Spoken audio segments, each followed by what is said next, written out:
Mother Clare, you tend to stand out in a crowd, not just because of what you wear, but because you're one of the few women who are ordained in a specific order. What do you think is still in the way of women being ordained in this world just as much as men are? Fortunately, in some denominations, as many women are being ordained now as men. That is starting to happen in a number of them. There are still many denominations and religions that absolutely bar women from being ordained. There is a deep absurdity in that, and quite the misunderstanding. Sometimes I get a sense that there's a worry among some men that because women tend to flock to spirituality and religion in greater numbers than men do, that the women would just take over the churches or the denominations, and there'd be no room left for men. It is true that women, by our nature, we as women often are in greater numbers in not only in churches, but also in psychotherapy or in support groups or all kinds of social circle and deeper inner ponderings and talking about our feelings. That is more normal for women. It's easier for us to do. So most churches and religions have more women members than men.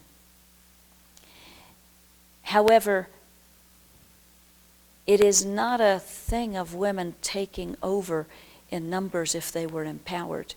In fact, men and women are both as souls, neither female or male. Jesus stated that clearly. We won't be men, female or male, as souls. In the afterlife, we will be genderless. So as souls, we are genderless. Therefore, everyone needs to have the same ability and right to strive for not only their own spiritual growth, but for leading others toward God. When one serves as a priest or as a minister, one should be somewhat genderless. One doesn't do it as a woman or as a man. One does it as a servant of God. And that is where women need to be coming from when they do this, and this is how they need to be regarded in their religions. Women are not the source of men's sinning. Men, if they are doing weird things in their heads, that is their responsibility to straighten out. So women aren't the source of that sin, not more than men are. Often that has been what's held people back, or women cannot be ministers or priests because Jesus only had male apostles. Jesus also had female apostles and disciples that weren't put in the same positions the men were in because it would have been untenable in that society. The women couldn't stand up and speak. They weren't allowed to.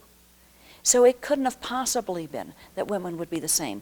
That in no way says that if Jesus was here now, he wouldn't have women in equal positions with men throughout whatever he was leading, his church, his teachings, his ministry. That is unimaginable to me that he would not have them strewn throughout. He never held women back.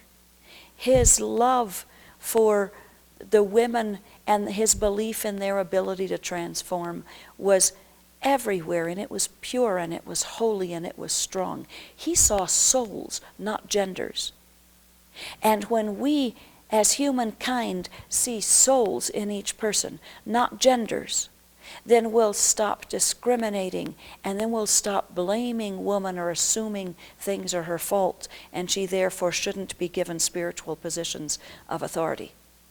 Men and women need to have the right to rise up and transform and grow toward God and serve fully on all levels of all the religions, or they are not really doing what God meant when God created men and women to be equal partners. God created us both as souls, and we need to have the freedom and the willingness on the part of women to take it on, to rise up and serve fully whatever God calls out to our hearts to do. This is my hope, that within the next 20 years we will see this happen in hopefully all of the Christian denominations, and that other religions will start to loosen up and free up who don't already have that.